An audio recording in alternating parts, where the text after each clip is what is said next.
Hi everybody and welcome back to our kitchen. I'm Lauren and this is Stephanie and we're two of Festival's dietitians, and as you can see today we are cooking with cans. Yes, we are. So all that really means is we're working with the Can Manufacturers Institute to teach people how easy cooking with cans can be. Yes, and today we have a really great recipe and it is stuffed roasted peppers. So we can dig right into that. The first ingredient this is actually a vegetarian stuffed pepper. And we decided instead of doing long grain brown rice, we opted for steam fresh rice instead.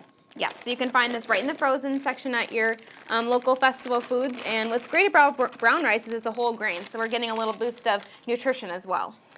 So super duper easy, 4.5 minutes, and then we move on to the canned ingredients. So we start with some white kidney beans. And today we're actually using an organic variety of beans, and you can find these right in our natural organic department at Festival. In case you are an organic consumer, we do have options for you. So the nice thing here is beans and rice make a complete protein for a vegetarian who's looking to get their protein in their diet. It's perfect. Next is canned spinach that we have drained. And this is kind of interesting. We are talking that neither of us have ever used canned spinach before trying this recipe. So it just really goes to show that you can pretty much find canned everything. Yes, definitely. And it's actually, it's very easy to use to get once you get the water out. And then this is half a can of corn. We did remove half of it. And the great thing about corn along with green beans and other canned vegetables is there's a lot of lower sodium options if that's what you're looking for.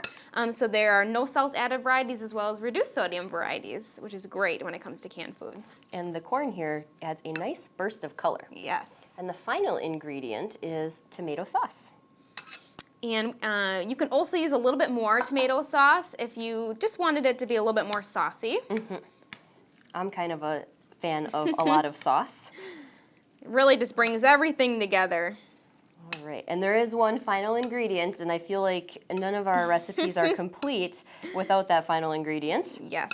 And that would be the cheese. This will melt very nicely when we bake it.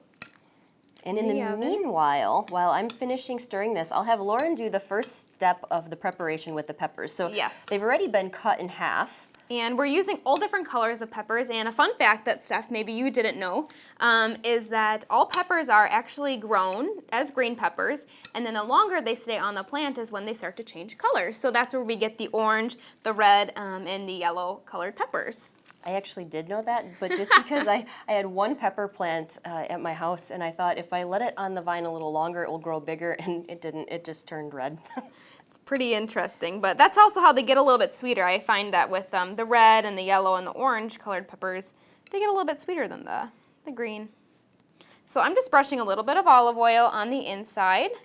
And one of the things that I should say about this too, we're doing this as a vegetarian option, but you could very easily make any ground meat. It could be ground turkey, ground beef, whatever you have handy, and you could easily mix that in, and you just get a little more distance. You could probably, instead of making 4 peppers, you could definitely do like 8 or 10 or something like that if you have a larger group of people to serve. Yes. So the next step then is to simply stuff.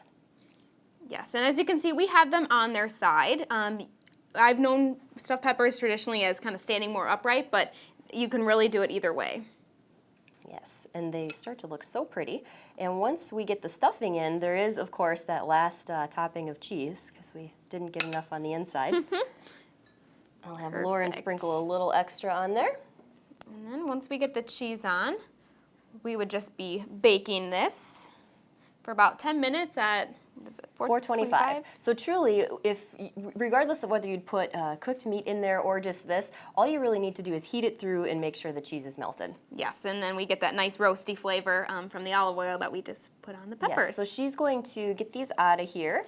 And I'm not sure if we mentioned this yet, but we could do this in the oven, like she said, at 425, or you can definitely do it on the grill as well. So if you're a person that likes to continue grilling. I know some of us, it's hard to ever think about putting that away. Yes. So it's one of those nice things that you can do and get a slightly different flavor. Yes, and I think these make super great leftovers. Even if you just had leftover or filling on the inside. Absolutely. You could certainly just pack this in your lunch and it's great the next day. For sure. So let's give this a shot. Let's get in here a little bit. Oh, that's great. The flavors really all combine very, very nicely. Yes, I love the addition of the white beans too. They're perfect. It's definitely a recipe you can stuff yourself with, whether it's Meatless Monday or Cantry Thursday. And remember, you can always eat well with festival foods. Delicious, isn't it?